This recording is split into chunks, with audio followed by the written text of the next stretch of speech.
Books by Eleanor Farjeon. Introduction of the poet.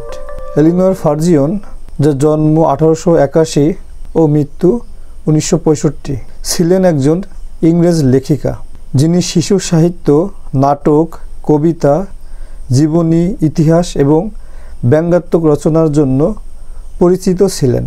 লন্ডনে একটি সাহিত্যিক ও শৈল্পিক পরিবারে জন্মগ্রহণ করেন। তার বাবা ছিলেন একজন ঔপন্যাসিক এবং তার দুই ভাইও লেখক ছিলেন। তিনি বাড়িতেই শিক্ষিত হয়েছিলেন।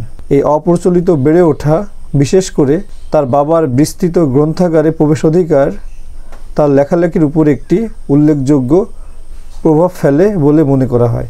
সারা জীবন ধরে ফারজিয়ন একটি শিশুসুলভ বিস্ময় বজায় রেখেছিলেন, যা তার গল্পের একটি বৈশিষ্ট্য হয়ে ওঠে।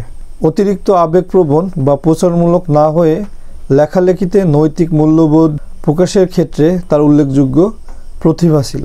তার কর্মজীবন তুলনামূলকভাবে প্রথম দিকে ব্যঙ্গাত্মক সাময়িকী পাঞ্চে অবদানের মাধ্যমে শুরু হয়েছিল এবং পরে তিনি সংবাদপত্রের জন্য লেখালেখি এবং শিশুদের গল্প ও কবিতার সুপরিচিতি সংগ্রহ প্রকাশের দিকে প্রসারিত হন। শিশুদের জন্য তার উল্লেখযোগ্য কিছু কাজের মধ্যে রয়েছে Martin পিপিন in the Apple orchard এবং দ্য লিটল বুক রুম, যা তাকে কার্নেগি পদক এবং ক্রিশ্চিয়ান অ্যান্ডারসেন পুরস্কার জিতিয়েছেন। তিনি প্রাপ্তবয়স্কদের জন্য কল্পকাহিনী, ননফিকশন এবং কবিতাও লিখেছেন। ফারজিয়ন কখনো বিয়ে করেননি, কিন্তু তার দীর্ঘমেয়াদী বন্ধুত্ব ছিল। তার পরবর্তী বছরগুলিতে তিনি ক্যাথলিক ধর্মে ধর্মান্তরিত হন। শিশু সাহিত্য এলেনর ফারজিয়নের গুরুত্বপূর্ণ অবদানের কথা স্মরণ করা হয় বার্ষিক এলিয়নর ফারজিয়ন পুরস্কারের মাধ্যমে। এখন আমরা কবিতার সারাংশটি জানব, তারপর কবিতার লাইন বাই লাইন বিশ্লেষণ পড়ব। সারাংশ: বুক শিরোনামের এই কবিতাটি বইয়ের পরিবর্তনকারী শক্তিকে তুলে ধরে। এটি তুলে ধরে কিভাবে বই নতুন জগৎ এবং ধারণার দুয়ার খুলে দেয়, যা পাঠকদের তাদের কল্পনার মধ্যে বিভিন্ন মানুষ এবং ধারণার সাথে পরিচিত হতে সাহায্য করে। পড়া মানুষকে তাদের শারীরিক পরিবেশের বাইরে নিয়ে যেতে পারে, তাদের এমন অনুভব করতে পারে যেন তারা এমন চরিত্রের সাথে জড়িত যারা প্রিয় বন্ধুতে পরিণত হতে পারে। বই বিভিন্ন দেশ বা ঐতিহাসিক সময়ের মধ্য দিয়ে ভ্রমণেরও সুযোগ দেয়, যা প্রমাণ করে যে শরীর স্থির থাকলেও মন অনেক দূরে ভ্রমণ করতে পারে। পরিশেষে কবিতাটি প্রতিটি বইকে একটি জাদুর বাক্স হিসাবে বর্ণনা করে, যা একবার খোলা হলে যারা পড়তে ভালোবাসে তাদের জন্য প্রচুর অভিজ্ঞতা এবং জ্ঞানের ভাণ্ডার ধারণ করে। এখন আমরা কবিতাটি লাইন বাই লাইন অ্যানালাইসিস করব। What worlds of wonders are our books? কি বিস্ময়ের জগৎ এই আমাদের বইগুলি। বিশ্লেষণ: এটি একটি বিস্ময়কর প্রারম্ভিক লাইন যা অবিলম্বে বক্তার বইয়ের প্রতি বিস্ময় এবং শ্রদ্ধাকে প্রতিষ্ঠিত করে। বিস্ময়ের জগৎ বাক্যাংশটি ইঙ্গিত দেয় যে বইগুলিতে বিশাল এবং কল্পনাপ্রসূত ক্ষেত্র রয়েছে, যা বিস্ময় এবং কৌতূহলকে অনুপ্রাণিত করতে সক্ষম। As on opens them and looks, যখন কেউ এগুলো খোলে এবং দেখে। বিশ্লেষণ: এই লাইনটি একটি বইয়ের সাথে জড়িত থাকার সহজ প্রক্রিয়া বর্ণনা করে। অ্যাজ অন ওপেন্স দেম লাইনে উল্লেখিত বিষয়গুলো উন্মোচন করার জন্য প্রয়োজনীয় শারীরিক মিথস্ক্রিয়া তুলে ধরে।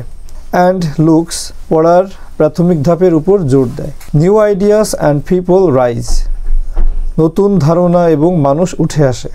বিশ্লেষণ: এই লাইনটি একটি বই খোলার তাৎক্ষণিক ফলাফল প্রকাশ করে। নিউ আইডিয়াস বলতে বোঝায় বই যে বুদ্ধিগত উদ্দীপনা এবং শেখার এবং আবিষ্কারের সম্ভাবনা প্রদান করে। অ্যান্ড পিপল রাইজ বলতে বোঝায় কাল্পনিক বা ঐতিহাসিক যে চরিত্রগুলি পাঠকের কল্পনায় জীবন্ত হয়ে ওঠে তাদের পরিচয় করিয়ে দেওয়া। In our fancies and our eyes, আমাদের কল্পনায় এবং চোখে। বিশ্লেষণ: এই লাইনটি স্পষ্ট করে যে এই নতুন ধারণা এবং মানুষ কোথায় উপস্থিত হয়। ইন আওয়ার ফ্যান্সিস কল্পনাকে প্রজ্বলিত করতে এবং প্রাণবন্ত মানসিক চিত্র তৈরি করতে বইয়ের শক্তিকে নির্দেশ করে। অ্যান্ড আওয়ার আইজ বলতে পৃষ্ঠা শব্দগুলি পড়ার আক্ষরিক ক্রিয়াকে বোঝায়। The room we seat in melts away, আমরা যে ঘরে বসে থাকি তা অদৃশ্য হয়ে যায়। এই লাইনটি পাঠকের বইয়ের মধ্যে ডুবে থাকাকালীন বাস্তবতা সম্পর্কে ধারণার পরিবর্তনকে চিহ্নিত করে। The room we seat in পাঠককে তাদের ভৌত পরিবেশে আবদ্ধ করে, তবে মেলস অ্যাওয়ে একটি শক্তিশালী রূপক যা ইঙ্গিত দেয় যে পাঠক বইয়ের বিষয়বস্তুতে ডুবে যাওয়ার সাথে সাথে ভৌত পরিবেশ তুচ্ছ হয়ে যায়। And we find ourself at play এবং আমরা নিজেদেরকে গল্পের মধ্যে খুঁজে পাই। বিশ্লেষণ। এই লাইনটি বইয়ের জগতের সাথে পাঠকের কল্পনাপ্রবণ সম্পৃক্ততার বর্ণনা দেয়। অ্যান্ড উই ফাইন্ড আওয়ারসেলফ পাঠককে বর্ণনায় সক্রিয়ভাবে অংশগ্রহণ করার অনুভূতি নির্দেশ করে। অ্যাট প্লেই একটি আনন্দদায়ক এবং নিমগ্ন অভিজ্ঞতার কথা বলে, যেখানে পাঠক বইটিতে উপস্থাপিত চরিত্র এবং পরিস্থিতিগুলির সাথে যোগাযোগ করে। With someone who before the end এমন একজনের সাথে যে গল্প শেষের আগে। বিশ্লেষণ। এই লাইনটি বইয়ের মধ্যে দেখা একটি চরিত্রের সাথে সংযোগ গড়ে তোলার সম্ভাবনার বিষয়টি তুলে ধরে। উইথ সামওয়ান শব্দটি প্রথমে ইচ্ছাকৃতভাবে অস্পষ্ট রয়েছে, যা প্রত্যাশা তৈরি করে। হু বিফোর দ্য এন্ড পড়ার অভিজ্ঞতার সময়কাল এবং সেই সময়ের মধ্যে একটি গুরুত্বপূর্ণ সম্পর্ক তৈরি হওয়ার সম্ভাবনার ইঙ্গিত দেয়। মে বিকাম আওয়ার চোজেন ফ্রেন্ড আমাদের পছন্দের বন্ধু হয়ে উঠতে পারে। বিশ্লেষণ। এই লাইনটি পূর্ববর্তী লাইনের চিন্তাভাবনা সম্পূর্ণ করে। একজন পাঠক একটি চরিত্রের সাথে কতটা গভীর সংযোগ অনুভব করতে পারেন তা প্রকাশ করে।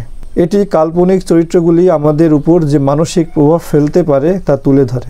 Or we sail along the pages অথবা আমরা পৃষ্ঠার মধ্যে দিয়ে ভেসে যাই।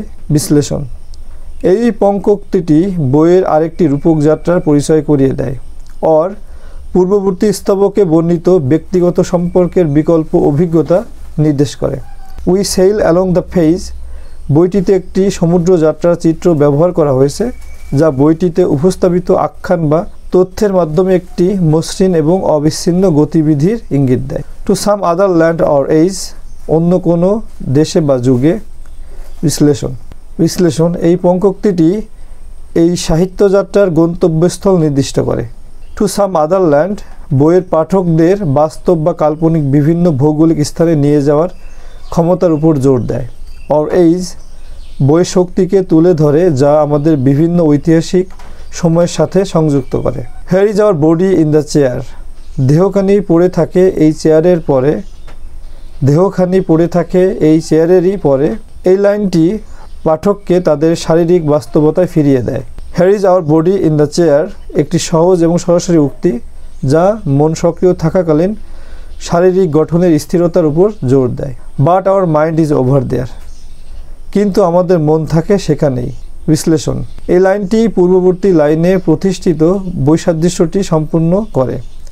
But our mind is over there স্পষ্টভাবে পাঠকের শারীরিক অবস্থান এবং বইয়ের জগতে তাদের মানসিক উপস্থিতির মধ্যে বিচ্ছেদ উল্লেখ করে। Each book is a magic box প্রতিটি বই একটি জাদুর বাক্স। বিশ্লেষণ। এই লাইনটি বইয়ের জন্য একটি নতুন রূপক উপস্থাপন করে। Each book is a magic box ইঙ্গিত দেয় যে বইগুলি লুকানো বিস্ময় এবং অসাধারণ অভিজ্ঞতার সম্ভাবনা ধারণ করে। Which with a touch a child আনলক্স যা একটি শিশুর স্পর্শে খুলে যায়। এই লাইনটি এই বিষয়গুলির সহজলভ্যতা তুলে ধরে, বিশেষ করে তরুণ পাঠকদের জন্য। হুইচ উইথ আ টাচ বলতে একটি বই খোলার সহজ কাজকে বোঝায়। আ চাইল্ড আনলক্স বলতে বইটি একটি শিশু যে সহজে এবং বিস্ময়ের সাথে তার ভেতরে জাদুতে প্রবেশ করতে পারে তার উপর জোর দেয়, যা ইঙ্গিত দেয় যে বইগুলি তরুণ কল্পনা শক্তির জন্য বিশেষভাবে শক্তিশালী। In between there outside covers তাদের বাইরের দুই মলাটের মাঝখানে এই বাক্যটি একটি বইয়ের শারীরিক রূপ এবং তার বিষয়বস্তু সীমানার উপর গুরুত্ব দেয়। In between there outside covers এই কথাটি বোঝায় যে জাদু এবং পরবর্তী লাইনে উল্লেখিত অল থিংস বই নামক স্পর্শযোগ্য বস্তুটির মধ্যে সীমাবদ্ধ থাকে। Books hold all things for their lovers বইগুলি তাদের প্রেমিকদের জন্য সব কিছু ধরে রাখে। বিশ্লেষণ। এই শেষ লাইনটি বইয়ের মূল্য সম্পর্কে একটি শক্তিশালী ও বিস্তৃত বক্তব্য উপস্থাপন করে, বিশেষত যারা বই ভালোবাসে তাদের জন্য। বুকস হোল্ড অল থিংস এই কথাটি সাহিত্যিক সম্ভাবনার অসীমতা প্রকাশ করে, যেখানে জ্ঞান, রোমাঞ্চ, আবেগ এবং সংযোগ খুঁজে পাওয়া যায়। ফর দেয়ার লাভার্স অংশটি পাঠক ও বইয়ের মধ্যকার ব্যক্তিগত ও তৃপ্তিদায়ক সম্পর্ককে গুরুত্ব দেয়। At the end, I would like to say that if you find this video helpful, please subscribe to my channel, like the video, press the bell icon so that you never miss an update. Thanks for watching. Happy learning.